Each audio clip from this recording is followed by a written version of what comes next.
কি কোনো কথা হয়েছে? প্রথম কথা তুমি যে বললে না সত্যি কোনো কথা হয়েছে কি না, এগুলোকে বলা হয় তাহলে হুমায়ুন কবির যে স্টেটমেন্ট করছে সে আমার নাম দিয়ে অ্যাটেস্ট করতে চাইছে। অ্যাটেস্ট বোঝো তো, ট্রু কপি।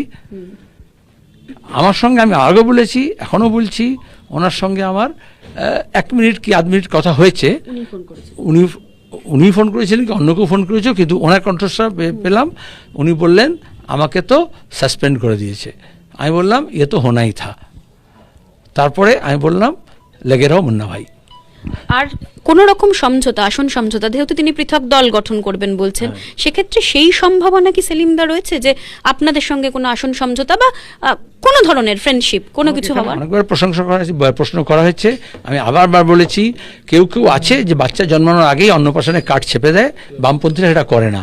আগে শিশু জন্মাক, তারপরে তার রেজিস্ট্রেশন হোক, তারপরে তার লক্ষ্য, তার ঘোষণাপত্র তৈরি হোক, তার উপর দাঁড়িয়ে আমাদের সিদ্ধান্ত নিতে হবে। হুমায়ুন কবির সম্পর্কে বলছিলেন যে তিনি নানা রকম মন্তব্য করেছিলেন আপনি যখন প্রার্থী হয়েছিলেন মুর্শিদাবাদ থেকে। তিনি যখন তৃণমূলের নেতা ছিলেন তখন করেছিলেন। আমার দুঃখ তৃণমূল তখন ব্যবস্থা নেয়নি।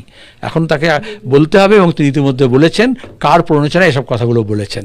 আর তারপরে আমাদের সঙ্গে কথা বলতে হলে তাকে বলতে হবে যে এরকম কথাগুলো বলবো না, কখনো বলতে নেই।